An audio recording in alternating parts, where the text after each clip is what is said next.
Hello students, usual learning class में आपका स्वागत है। आज आपकी फिजिक्स की 9th क्लास है जिसमें हमारा टॉपिक है स्टोक्स थ्योरम। स्टोक्स थ्योरम में हम क्या करते हैं, हम इसमें लाइन इंटीग्रल को सरफेस इंटीग्रल में चेंज करते हैं, सरफेस इंटीग्रल को लाइन इंटीग्रल में चेंज करते हैं। इसके पहले हमने ग्रीन्स थ्योरम देखा था, उसमें भी हमने ये सेम किया था, लाइन इंटीग्रल को सरफेस इंटीग्रल में चेंज किया था। लेकिन जो ग्रीन्स थ्योरम होती है उसको केवल हम प्लेन के लिए या 2D सरफेस के लिए हम यूज़ कर सकते हैं, लेकिन स्टोक्स थ्योरम का यूज़ हम किसी भी सरफेस के लिए कर सकते हैं, इंक्लूडिंग 3 डायमेंशनल सरफेस। यहाँ पे हमने एक मैथमेटिकल एक्सप्रेशन दिखाई दे रहा है, ये वाला, ये इसमें लिखा हुआ है line integral a vector dot D L vector equals to surface integral curl vector a dot D S vector equals to surface integral del cross A vector dot D S vector. यहाँ हमने इस equation में हमने curl की जगह del cross ए लिखा हुआ है, तो हमने लास्ट डेरिवेशन पढ़ा था वेक्टर फील्ड का कर्ल, उसमें हमने प्रूफ किया था curl of vector field a equals to del cross a. तो इसलिए हमने यहाँ पे कर्ल की जगह हमने डेल ऑपरेटर का यूज़ किया है। नाउ अब हम मैथमेटिकल प्रूफ देखते हैं कि स्टोक्स थ्योरम का। स्टोक्स थ्योरम के मैथमेटिकल प्रूफ में हमने फर्स्ट इक्वेशन लिखी है line integral A dot D L A vector dot D L equals to surface integral del cross A vector dot D S vector. अब यहाँ पे हमें जो ए डी एल है यह हम इसको डायग्राम के थ्रू देखते हैं। तो हम 3D सरफेस में स्टोक्स थ्योरम की स्टडी करते हैं, इसलिए हमने यहाँ पे क्या लिया, एक इन्वर्टेड पॉट लिया है ये, जिसका एक सरफेस क्या है, ओपन है। इस ओपन सरफेस में और ये जो इन्वर्टेड पॉट है इसमें बहुत सारे बिंदुज हैं, बहुत सारे पॉइंट्स हैं। हमें सभी पॉइंट का क्या देखना है, कर्ल देखना है।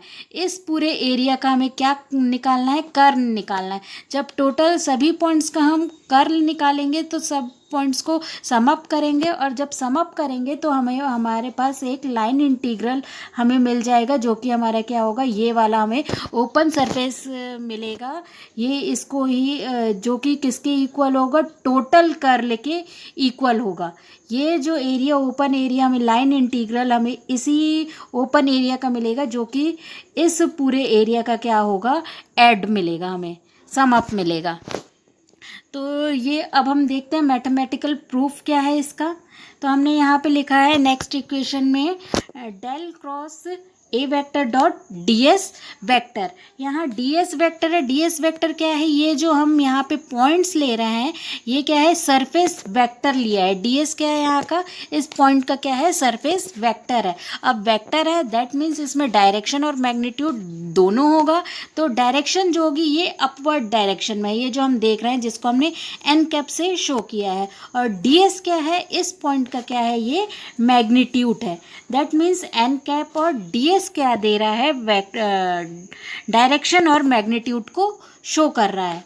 Here A vector equals to magnetic field लिए हमने। ए वेक्टर की वेक्टर फील्ड की इक्वेशन हमें पता है, A1 I cap plus A2 J cap plus A3 K cap, या एक्स वाई जेड कॉम्पोनेंट में भी हम लिख सकते हैं।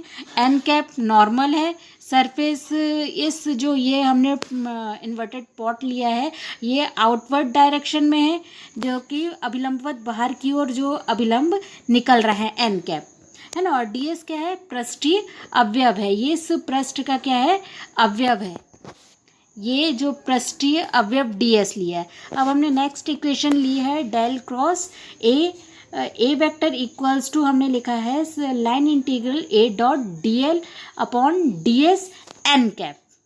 तो ये क्या बता रहा है, जो इस हमने पूरे लाइन इंटीग्रल को हमने किससे डिवाइड किया है, सरफेस वेक्टर से डिवाइड किया है। और एन कैप क्या है, यहाँ पे यूनिट नॉर्मल है, ये पृष्ठ से बाहर की ओर जो ये वाला नॉर्मल ये जा रहा है, ठीक है। अब नेक्स्ट इक्वेशन में हम क्या कर रहे हैं, del cross A dot N cap dot D S, इसकी वैल्यू निकालना है हमें। तो डेल क्रॉस ए की वैल्यू हमारे पास है ऑलरेडी, तो हम डेल क्रॉस ए की वैल्यू पुट करते हैं, dot N cap D S लिखना है। हमने यहाँ एन कैप ऑलरेडी इस इक्वेशन से लिखा हुआ है, डेल क्रॉस ए की वैल्यू, और एन कैप डी एस लिखा है। N cap normal, D S surface vector, D S magnitude है यहाँ पे। तो हमें इस डी एस से ये डी एस कैंसिल हो जाएगा, और यूनिट वेक्टर को हम जब डॉट प्रोडक्ट देखते हैं तो वैल्यू 1 आती है। तो हमारे पास क्या मिलेगी value, A dot line integral A dot D L vector. अब हम यहाँ पे नेक्स्ट इक्वेशन में यदि हम टोटल कर्ल का हम क्या कर रहे हैं, सम अप कर रहे हैं। यहाँ हमने समेशन लगाया है। समेशन का मीन है कि इस सरफेस पे जितने भी पॉइंट्स हैं सबका क्या देखना है, हमको टोटल देखना है ना, टोटल कर्ल देखना है। तो कर्ल देखने के लिए हम क्या करेंगे, सम अप करेंगे। सम अप करने के लिए हमने यहाँ समेशन लगाया है। समेशन लगाने के बाद हमने क्या लिखा है, del cross A vector dot N cap D S vector equals to हमारी क्या वैल्यू आ गई है, line integral A dot D L. और ये क्लोज लाइन इंटीग्रल क्यों लिखा है, क्योंकि हमने ये क्या है, ये जो एरिया है, ये जो हम लाइन इंटीग्रल बता रहे हैं ये कैसा है, क्लोज्ड है। इसकी डायरेक्शन क्या है, इस डायरेक्शन में जा रहा है ये, तो ये क्या है, क्लोज्ड है।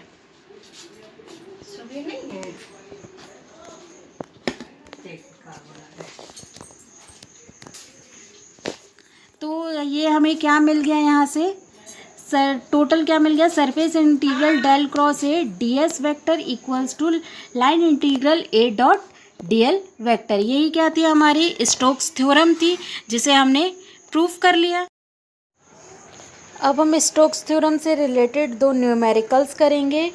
फर्स्ट ये है और सेकंड ये है। तो फर्स्ट में क्या प्रूफ करना है हमें, line integral R vector dot D R vector equals to 0, और सेकेंड न्यूमेरिकल में हमको प्रूफ करना है line integral phi del vector phi dot D R vector equals to 0। तो अब हम फर्स्ट न्यूमेरिकल पर आते हैं। तो हमने फर्स्ट लाइन में क्या लिखा है, बाय स्टोक्स थ्योरम। तो हमें स्टोक्स थ्योरम पता है क्या होती है। लाइन इंटीग्रल को हम किस में चेंज करते हैं, सरफेस इंटीग्रल में। Line integral R D R हमें दिया हुआ है, तो सरफेस इंटीग्रल में लिखेंगे। तो सरफेस इंटीग्रल में जब हम चेंज करते हैं तो उसे कर्ल की टर्म में लिखा जाता है। तो यहाँ पे हमने क्या लिखा है, surface integral curl R vector dot D A vector. Now we know that the value of curl को हम डिटर्मिनेंट के फॉर्म में शो करते हैं, जो कि हमने यहाँ पे लिखा है। कर्ल आर वेक्टर की वैल्यू लिखी हमने डिटर्मिनेंट के फॉर्म में, I cap J cap and K cap, del upon del X, del upon del Y, del upon del Z, X Y and Z. और हमें ये डिटर्मिनेंट की वैल्यू क्या होती है, 0 होती है, ये भी हमें पता है। तो जब कर्ल की वैल्यू 0 हो गई तो ऑब्वियस सी बात है कि लाइन इंटीग्रल सरफेस इंटीग्रल के इक्वल होता है। तो यहाँ पे कर्ल 0 है, तो हमारा जो लाइन इंटीग्रल है आर डॉट डी आर की वैल्यू वो भी क्या होगी, 0 होगी। तो हमने ये प्रूव कर लिया, line integral R vector dot D R vector equals to 0। अब हम सेकंड न्यूमेरिकल पर आते हैं। सेकंड न्यूमेरिकल में हमें क्या प्रूफ करना है, सेकंड न्यूमेरिकल में हमें प्रूफ करना है closed line integral phi del operator phi dot D R vector equals to 0। Again we apply the Stokes theorem. Stokes theorem line integral to surface integral, line integral phi del phi D R equals to surface integral curl phi del phi dot D A.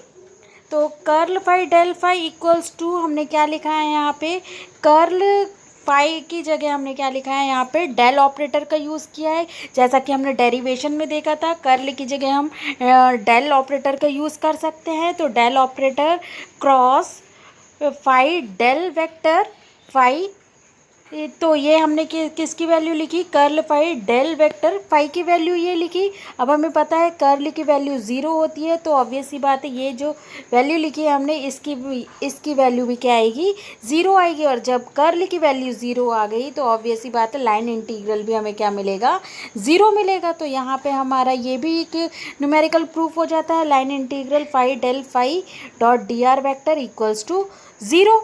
तो तो ये हमारे दोनों हमने numerical अपने proof कर लिए। तो आज हमारा लेक्चर यहीं समाप्त होता है। यदि आपको मेरी वीडियोस पसंद आई हो तो प्लीज़ वीडियो को लाइक करें, शेयर करें और चैनल को सब्सक्राइब करना ना भूलें। Thank you.